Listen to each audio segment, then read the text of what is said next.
침착을 치료하는 방식은 일단은 처음에가 사실 중요합니다. 이건 의사로서 드리고 싶은 말씀인데요. 여드름 같은 걸 막 짠다든지 특히나 여기 T존에 있는 뭐가 뼈지 같은 게 올라오면 막 짜잖아요. 짜시면 안 돼요. 짜시면 아까 얘기한 그 기점하게 박살나면서 밑으로 막 내려가면 색소가 굉장히 오래 갑니다. 그래서 첫 번째는 안 생기게 하는 것이 제일 중요하겠습니다. 그래서 너무 짜지 마시고요. 두 번째는 색소가 생길 만한 기저질환이 생길 만한 그 염증이 생기면 얼른 연고를 바르셔야 됩니다. 연고든 먹는 약이든 좋습니다. 그래서 여드름이면 여드름 약을 드시거나 여드름 치료를 하셔야 되고, 모낭염 같은 게 생겼다 그러면 얼른 그 모낭염을 치료하려고 하셔야 됩니다. 그래야 염증 후 색소 침착 자체의 기간도 줄이고 색소 침착의 정도도 줄일 수가 있습니다. 세 번째는 치료는 붉은기가 좀 없어지고 급성기 염증이 사라지고 나면 되도록 빨리 시작하시는 것이 좋습니다. 첫 번째는 그 색소 침착용에 대한 연구도 사실 있습니다. 여러 가지 뭐 상품명이 나올 수 있으니까. 근데 그런 여러 가지 이제 상품들이 있고요. 거기에 대한 그 연고 치료를 먼저 하시는 것도 괜찮고요. 그런 치료를 하시고 나서도 만약에 색소가 지속이 된다, 그런 말 그대로 이제 아까 말씀드린 광선택에 의존한 레이저 치료를 하시는 게 좋겠고요. 레이저 치료는 간단하게 얘기하자면 색소가 깊으면 깊을수록 파장이 긴 진피에 작용할 수 있는, 진피에 있는 색소까지 깨뜨려 줄 수 있는 파장대용 레이저를 쓰게 됩니다.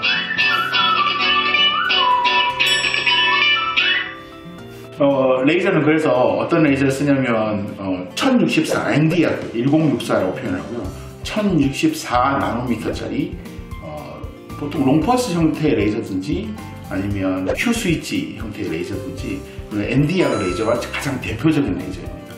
그 녀석이 가장 특징적인 게 뭐냐면 멜라닌에 대한 확범도가 굉장히 높습니다. 그리고 다행히도 상당히 오랜 그 깊이까지, 진피층까지 레이저가 침투를 합니다. 특히나 롱펄스 형태의 레이저들, 이제 제네시스 모드라고 부르는데요. 그리고 1064 나노미터 파장의 그 롱펄스 NdR 레이저를 제네시스 모드라고 불러요. 그래서 그런 제네시스 모드를 이용해서 피부 깊숙이 레이저를 침투시키고 거기에 더하기 Q스위치 레이저를 복합으로 씁니다.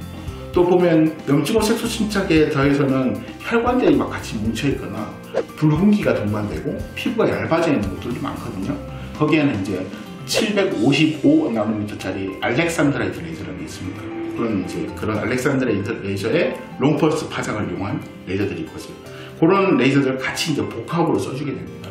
그리고 이제 흉터같이 너무 심하게 피부가 얇아져 있으면 되는 경우는 뭐 수술적으로 어떤 분들은 흉터가 크면 사실 도려내고 꼬매면 그 색소 부분 날라가고 색소가 딱 꼬매지면 성형수술처럼 그 흉터와 함께 색소가 없앨 수도 있는 거죠.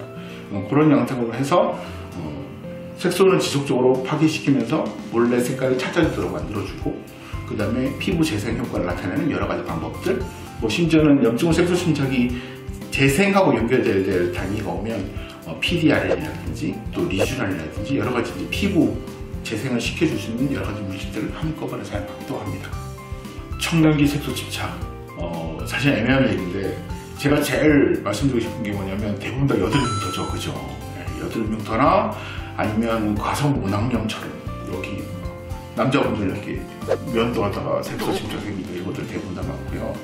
성인까지 가는 케이스들도 있는 것 같아요. 되게 그게 대부분 다 또 뭘 하시냐면 남자분들 같은 경우에는 선크림 안 바르고 열심히 돌아다니십니다. 그럼 자외선 막 맞고 그러면 색소가 좋아질 리가 있나요? 안 그래도 색소가 안 졌는데 자외선에서 계속 색소야 생겨라 하고 바깥에서 외부 자극이 가면 성인까지 갈 수도 있겠네요. 그런데 당연히 이제 치료를 해야죠. 아까 말씀드렸다시피 생겼을 때 열심히 처음에 염증을 떨어뜨리도록 치료를 하시고요. 그 다음에 색소가 남으면 제가 아까 말씀드린 단계별로 치료를 하시면 성인까지는 안 갈 가능성이 높겠습니다. 화장품 효과가 정말 좋으면요 피부과는 다 망해야 될 겁니다.